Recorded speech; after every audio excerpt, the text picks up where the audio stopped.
بسم اللہ الرحمن الرحیم۔ غزوہ بدر اعلان نبوت اور فخر۔ مکان و لا مکا کے مکہ سے مدینہ کوچ کرنے کے بعد آپ کی معیت میں حق و باطل یعنی توحید و بت پرستی کے درمیان لڑی جانے والی پہلی جنگ ہے۔ اس جنگ کو غزوہ اس لیے کہا جاتا ہے کہ آپ بنفس نفیس اس جنگ میں تشریف لے گئے۔ عربی زبان میں یہ غزوہ ان ناموں سے بھی جانی جاتی ہے: غزوہ بدر، الکبریٰ، بدر القتال، یوم الفرقان۔ یہ جنگ 17 رمضان المبارک 2 ہجری بمطابق 13 مارچ 624 عیسوی کو نبی برحق صلی اللہ علیہ وسلم کی قیادت میں 313 بے سر و سامان توکل اللہ اور ایمان با اللہ جیسی آہنی دفاعی ہتھیاروں سے لیس مسلمانوں اور ابو جہل کی قیادت میں 1000 گھوڑ سوار، شتر سوار، مسلح جنگجو سرداران عرب قبیلہ کے درمیان مدینہ منورہ سے تقریباً 80 میل دور بدر نامی مقام پر ہوئی۔ اس جنگ میں کل 14 مسلمان شہید اور 70 کفار قریش قتل ہوئے۔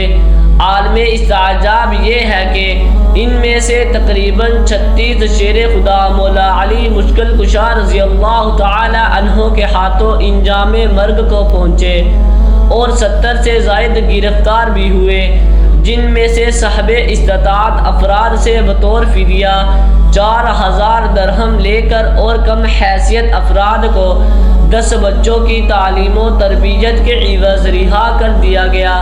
کچھ قیدی مسلمانوں کے اس شاندار اخلاق سے اس قدر متاثر ہوئے کہ چند نے خود کی گردن میں غلام رسول اللہ صلی اللہ علیہ وسلم کا پٹا ڈال لیا، جن میں عباس بن عبد المطلب اور عقیل بن ابو طالب شامل تھے۔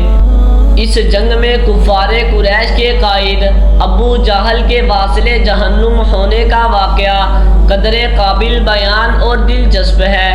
واقعہ اس طرح ہے کہ جب فریقین کے درمیان گمسان کی لڑائی عروج پر تھی، تبھی انصار کے 2 کم عمر بچے معاذ بن عمر بن جموع اور معاذ بن عفر حضرت عبد الرحمن بن عوف کے پاس آئے اور ان میں سے ایک نے کہا: چچا، آپ ابو جہل کو پہچانتے ہیں؟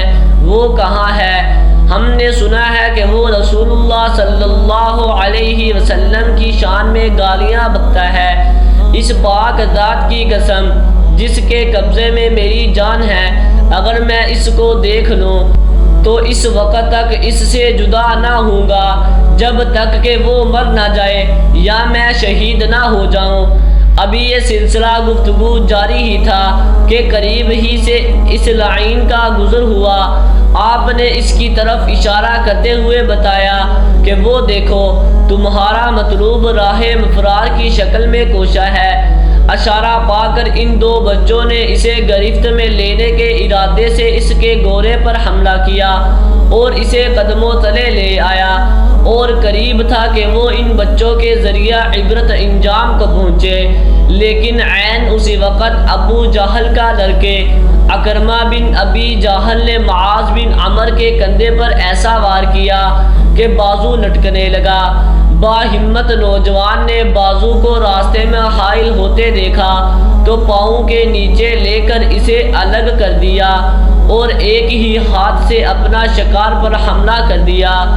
اتنے میں معاذ بن عفر کے بھائی معوذ وہاں پہنچے اور انہوں نے ابو جہل کو ٹھنڈا کر دیا اور عبداللہ بن مسعود نے اس کا سر تن سے جدا کر دیا۔ جانتے ہیں یہ جیت عقل مقدار ہونے کے باوجود مسلمانوں کو کیوں نصیب ہوئی اور کفار مکہ کے لشکر جرار رکھتے ہوئے بھی آخر کیوں کر ہزیمت سے دوچار ہوئے؟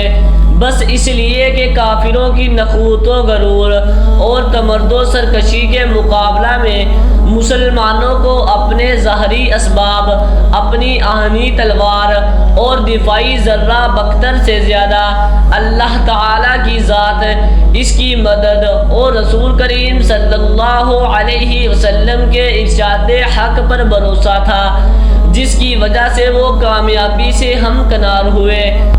ہاں اگر وہ تعداد قلیل دیکھ کر رحمت الہی سے مایوس و نا امید ہو جاتے تو قسم خدا کی وجود مسلم کا سورج کب کا غروب ہو گیا ہوتا۔